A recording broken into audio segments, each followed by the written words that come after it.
గాంధారి శ్రీకృష్ణుడిని ఎందుకు శపిస్తుంది? కురుక్షేత్రంలో మొత్తం అందరు చనిపోతారు. ఆ యుద్ధ భూమి మొత్తం శవాలతో నిండిపోతుంది. దుర్యోధనుడు చనిపోయాడని వార్త విని గాంధారి ఇంకా ధృతరాష్ట్రుడు వచ్చి తన కొడుకుని చివరి చూపు చూసుకుంటూ ఏడ్చారు.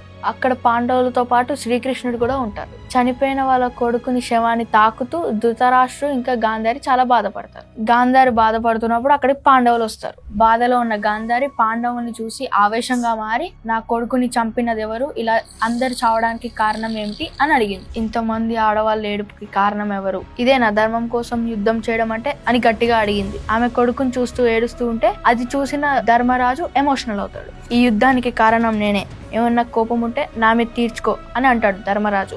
కోపంతో గాంధారి ధర్మరాజును శపిస్తూ ఉంటే అడ్డుగా శ్రీకృష్ణుడు వస్తాడు. ధర్మరాజు న్యాయాన్ని కాపాడిన వాడు, అతనికి ఏం సంబంధం లేదు అని అన్నాడు శ్రీకృష్ణుడు. గాంధారి దృష్టిని శ్రీకృష్ణుడి వైపు మార్చుకుంటాడు. గాంధారి ఒక్క క్షణం ఆగి కృష్ణుడిని చూస్తూ, ధర్మరాజు కాకపోతే నువ్వేనా ఇంతమంది ఆడవాళ్ళ ఏడుపుకి కారణం? కృష్ణ, నాకు నీ శక్తి ఏంటో తెలుసు. నువ్వు తలుచుకుంటే యుద్ధం నాపి రక్తపాతం లేకుండా చేస్తావు, కానీ ఏం పట్టని వాడిలా మౌనంగా ఉన్నావు అని ఆవేశంగా అంటుంది. కృష్ణ, నా వంశం ఎట్లా నాశనం అయిందో అలానే నీ యాదవ వంశం కూడా అట్లనే నాశనం అవుతుంది. నేను ఎలా అయితే నా పుత్రుడి శవం మధ్యలో ఏడుస్తున్నానో అలానే నీ యాదవ్ స్త్రీలకు కూడా ఇదే గతి పడుతుంది. పాండవులు కౌరవులు ఎలాగైతే ఒకరితో ఒకరు యుద్ధం చేసుకున్నారో అలానే యాదవులు కూడా ఒకరితో ఒకరు యుద్ధం చేసుకొని చనిపోతారు.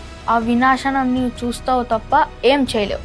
నీ మాయ మోసాలతో కౌరవుల చావుకి కారణమైన నువ్వు ఒక సామాన్యుల్లా చనిపోతావు అని శపిస్తుంది. మహాశివుడు భక్తురాలైన గాంధారి శాపం ఫలిస్తుందని శ్రీకృష్ణుడు మౌనంగా స్వీకరిస్తాడు. అసలు గాంధారి శాపం కరెక్టేనా?